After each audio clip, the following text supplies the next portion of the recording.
Good morning friends again.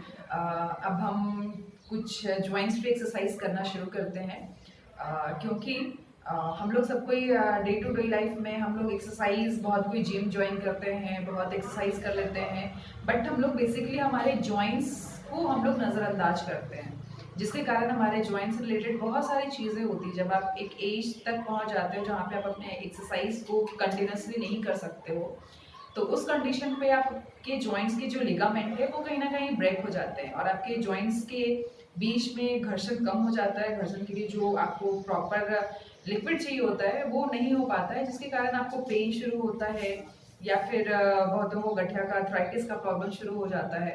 तो ये सब चीज़ को क्योर करने के लिए आप किस तरह से अपने आप को बूस्ट कर सकते हो और किस तरह से आप अपने जॉइंट्स को हेल्दी रख सकते हो, उसके आसपास के एरिया को आप कैसे हेल्दी रख सकते हो, तो हम लोग आज कुछ उसके बारे में जानते हैं कि आप अपने जॉइंट से किस तरह से को आप अपने आराम दे सकते हो।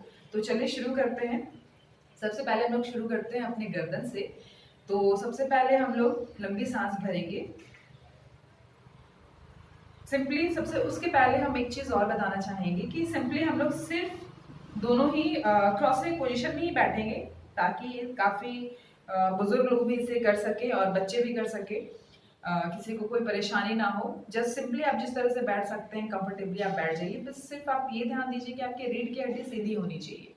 देन उसके बाद आप दोनों हाथों को अपने नी पे रख लीजिए ज्ञान मुद्रा लगा के, जैसे पहले भी वीडियो में मैंने बताया है। तो उसके बाद फिर आप लंबी सांस लीजिए और अपने गर्दन को थोड़ा सा पीछे की तरफ बैक कीजिए। सांस छोड़िए और अपने चिन को चेस्ट पे टच करने का कोशिश कीजिए। फिर से सांस भरिए और पीछे की तरफ लेकर जाइए। सांस छोड़िए, सांस लीजिए और पीछे की तरफ, सांस छोड़िए, चिन को चेस्ट पे टच कीजिए और सांस लीजिए और सामने। अब हम लोग ट्विस्टिंग करेंगे। सांस छोड़िए और ट्विस्ट कीजिए अपने नेक को लेफ्ट की तरफ। सांस लीजिए और सामने की तरफ, सांस छोड़िए और दाहिने की तरफ, सांस लीजिए सामने की तरफ, सांस छोड़िए, सांस लीजिए सामने की तरफ, सांस छोड़िए दाहिने की तरफ, सांस लीजिए सामने की तरफ। फिर नेक्स्ट हम लोग करेंगे बेंडिंग। सांस छोड़िए और दाहिने की तरफ अपने गर्दन को हल्का सा बेंड कीजिए। सांस लीजिए सामने, सांस छोड़िए, सांस लीजिए, सांस छोड़िए, वापस बेंड कीजिए दाहिने की तरफ। सांस भरते हुए सामने की तरफ हमेशा रुकिएगा। फिर सांस छोड़िए बाएं की तरफ और सांस भरते हुए सामने की तरफ। ये हमारा नेक मूवमेंट है। ठीक है, उसके बाद हम लोग आते हैं शोल्डर मूवमेंट्स पे। यहाँ पे आप अपने दोनों हाथों के फिंगर्स को अपने शोल्डर पे रख लीजिए। उसके बाद सांस भरते हुए दोनों हाथों को ऊपर की तरफ जितना आप खींच सकते हैं उठा सकते हैं, उठाइए स्पाइन को सीधी रखते हुए। सांस छोड़िए वापस नीचे की तरफ। फिर से सांस लीजिए ऊपर, सांस छोड़िए नीचे की तरफ। दोनों एल्बोज को अपने सामने चेस्ट के सामने रख लीजिए। उसके बाद सांस भरते हुए दोनों हाथों को पीछे की तरफ। बहुत कोई इस तरह से नीचे की तरफ ऐसे बेंड करते हैं, नहीं, आपको अपने चेस्ट के इक्वली रखना है, बराबर पे, और इसे सीधा लेकर जाना है। सांस भरते हुए अपने दोनों हाथों को पीछे की तरफ और अपनी छाती को और फैलाना है। सांस छोड़िए, दोनों को सामने लेकर आइए, एल्बोज को। फिर से सांस लीजिए, दोनों हाथों को पीछे की तरफ, सांस छोड़िए। अब हम लोग इसमें रोटेशन करेंगे। First clockwise 1 2। इसमें सारे ये जो हम लोग रोटेशन कर रहे हैं इसमें ब्रीदिंग आपका एकदम नॉर्मल होना चाहिए। इसमें जरूरी नहीं है कि सांस कब ले रहे हैं छोड़ रहे हो, बस इसमें नॉर्मल ब्रीदिंग होना चाहिए। देन उसके बाद रिवर्स 1 2 3 4 5। देन उसके बाद दोनों हाथों के फिंगर्स को ऐसे ही रखते हुए लंबी सांस लीजिए और छोड़िए। फिर दोनों सांस को लेते हुए दोनों हाथों को सीधा कीजिए, छोड़िए। फिर दोनों हाथों को सीधा सांस लेते हुए सीधा कीजिए। दोनों हाथ को टर्न कर लीजिए। अब हम लोग अपने कलाई की तरफ बढ़ते हैं। अब अपने दोनों हाथों को टर्न करते हुए अपनी कलाई पे हम लोग फोकस करेंगे। सांस छोड़ते हुए दोनों कलाई को नीचे, सांस लेते हुए ऊपर, सांस छोड़ते हुए नीचे, सांस लेते हुए ऊपर, सांस छोड़ते हुए नीचे, सांस लेते हुए ऊपर। इन दोनों हाथों के हम लोग बेंड करेंगे। अब हम लोग सांस लेते हुए पूरे दोनों हाथों के फिंगर्स को टाइटली स्ट्रेच करेंगे। सांस छोड़ते हुए थंब फिंगर अंदर की तरफ और अपनी मुट्ठी बंद करेंगे जोर से, टाइटली। फिर से सांस लेंगे और सीधा करेंगे अपने 5 अंगुलियों को, 10 अंगुलियों को। सांस छोड़ेंगे और मुट्ठी बंद करेंगे। फिर से सांस लेंगे, 10 अंगुलियों पे पूरा खिंचाव देंगे और मुट्ठी बंद करेंगे। उसके बाद वापस से दोनों हाथों को सीधा लेकर जाएंगे, अपनी कलाई को रोटेट करेंगे। इसमें नॉर्मल ब्रीथ रहेगा। इसमें जो आप नॉर्मल सांस ले रहे हैं वो सांस लीजिए और छोड़िए, देन रिवर्स। उसके बाद दोनों हाथों को रिलैक्स करते हुए ये सारे जो हम लोगों ने मूवमेंट्स दिया, नेक मूवमेंट्स, हैंड आपके जॉइंट्स का जो मूवमेंट दिया है, इसे आप 5 से 6 बार कर सकते हैं। और ये जो भी आप कर रहे हो वो बहुत ही स्लो मोशन में होना चाहिए। ये नहीं कि आप उसे बहुत ही स्पीड में करते जा रहे हो। इसे आप बहुत ही स्लो मोशन में करना है ताकि आप उसके खिंचाव और इस पर होने वाले इफेक्ट्स को आप खुद ही महसूस कर पाओ। दोनों हाथों पे अब वापस अपने नी पे रखना है और लंबी सांस लेना है आंख बंद करके, और अपने गर्दन के मसल्स को, जॉइंट्स को और अपने हाथों के जॉइंट्स को और मसल्स को, उसके सराउंडिंग मसल्स को हम लोग को रिलैक्स देना है। उसके लिए लंबी सांस लेना है और छोड़ना है, लंबी सांस लेना है और छोड़ना है, एंड देन धीरे से अपने आंखों को खोलना है। तो जैसे अभी हम लोगों ने अपने नेक के जॉइंट्स को हम लोगों ने रिलैक्स किया, अपने हाथ के जॉइंट्स को रिलैक्स किया, तो अब हम लोग आते हैं इसके बेनिफिट्स के बारे में। इसके बहुत सारे बेनिफिट्स हैं, जैसे कि हमारा जो गर्दन का है, जो यहाँ से हमारा जो तंत्रिका तंत्र से ये सारे मैक्सिमम सारे अंगों को ये जोड़ती है हमारे शरीर पे। तो जैसे कि जो लोग काफ़ी देर तक अपने टेबल पे, ऑफिस वाले लोग हैं जो काफ़ी देर तक टेबल पे बैठ के काम करते हैं, उनके गर्दन और कंधों की पेशियों में काफ़ी तनाव उत्पन्न हो जाता है। तो वो काफ़ी उससे रिलैक्स मिलता है, उनको रिलैक्स फील होता है। भारीपन जो हमेशा लगता है कि कड़ापन है, आप गर्दन ट्विस्ट कर रहे हो तो आपको हेवीनेस फील होता है। तो ये सब चीज़ से आप अगर कंटिन्यूसली प्रैक्टिस करते हो तो ये सब चीज़ों से आप ऑटोमेटिकली दूर रहते हो। देन उसके बाद आते हैं हम लोग हाथ की कलाई वाले पे। तो हाथ की और कलाई की जोड़ से संबंधित जो भी आप कर रहे हो ये काफ़ी लाभदायक है, काफ़ी अच्छा है, क्योंकि जैसे छोटे बच्चे हैं उनका काम है कंटिन्यूसली लिखना। देन उसके बाद बहुत सारे लोग ऑफिस वर्क में टाइप करते रहते हैं कंटिन्यूसली, उनके हैंड्स के, उनके फिंगर्स टिप्स के काफ़ी ज़्यादा यूज़ होते हैं। देन जो काफ़ी ज़्यादा ड्राइव कर रहे हैं, तो ये सब चीज़ जो ज़्यादा ये सब चीज़ अपने डे टू डे लाइफ में करते हैं तो उन लोगों के हाथों में भी काफ़ी तनाव हो जाता है, गर्दन पे तनाव हो जाता है, अकड़न हो जाती है। तो ये जब आप कंटिन्यूसली करते हो, थोड़ी थोड़ी लंबी सांस लेकर ये सब सारी चीज़ें करते हो, तो ऑटोमेटिकली ये सब चीज़ से आप धीरे धीरे क्योर हो जाते हो। और साथ ही ये आपके सर्वाइकल स्पॉन्डिलाइसिस और कंधे के अन्य भी जो कष्ट हैं, प्रॉब्लम्स होते हैं, पेन होता है, तो वो सब चीज़ों से भी काफ़ी हद तक आराम पहुंचाता है। साथ ही आपके चेस्ट वाले एरिया को, शोल्डर को ये अच्छा शेप भी देता है, तो ये काफ़ी अच्छा है।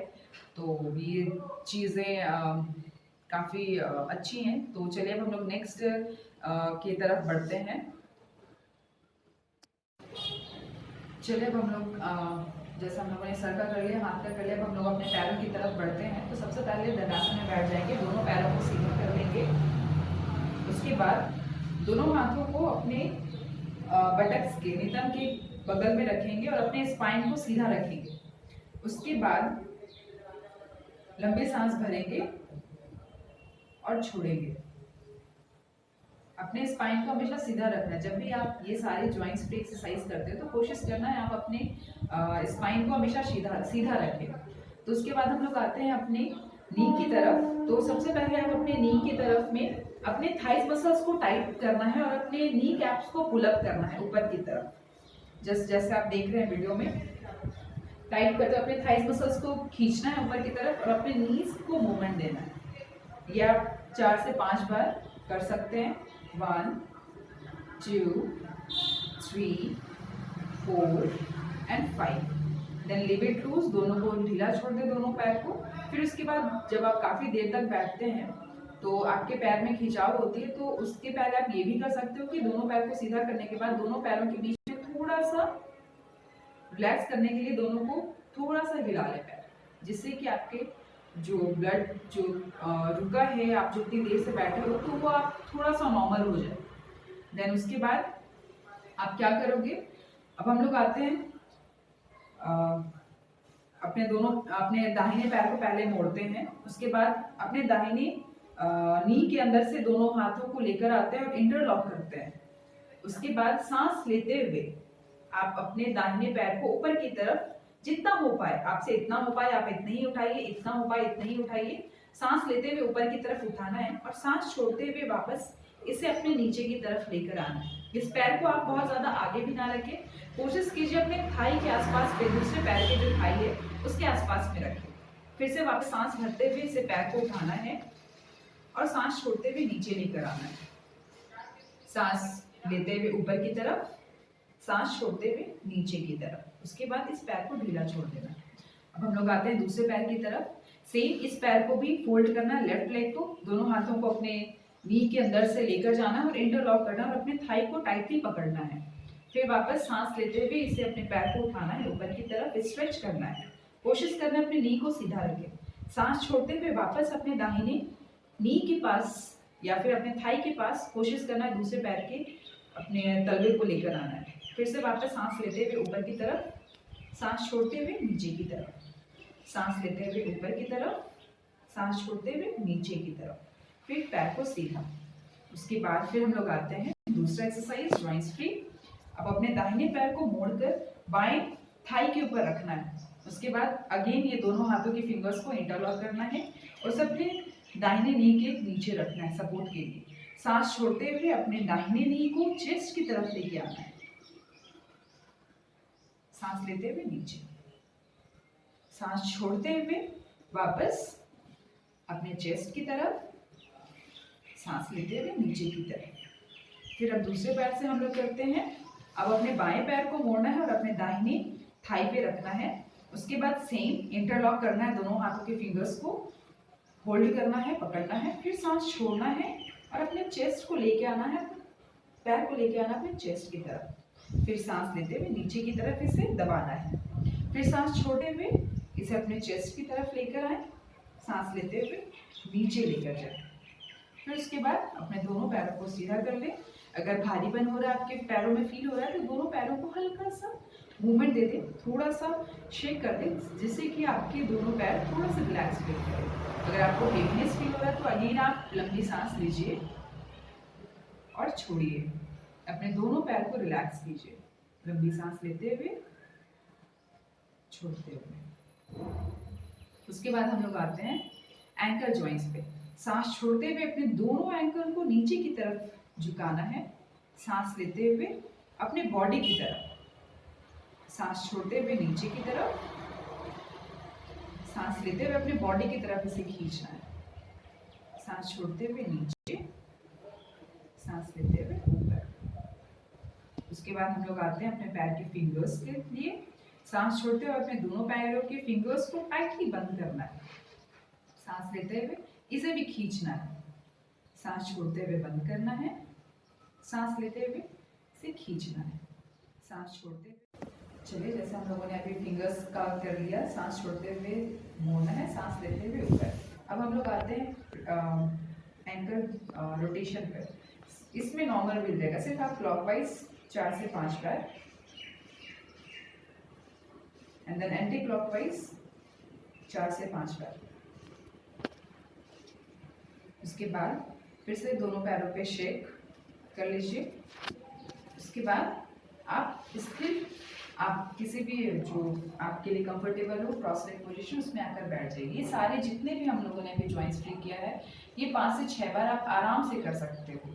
जिनको अगर थोड़ा बहुत प्रॉब्लम भी है तो थोड़ा सा इसे अवॉइड भी कर सकते हैं। अगर आपसे हो पा रहा है तो धीरे धीरे करें। ये सारी प्रैक्टिसेस बहुत ही स्लो मोशन में होनी चाहिए।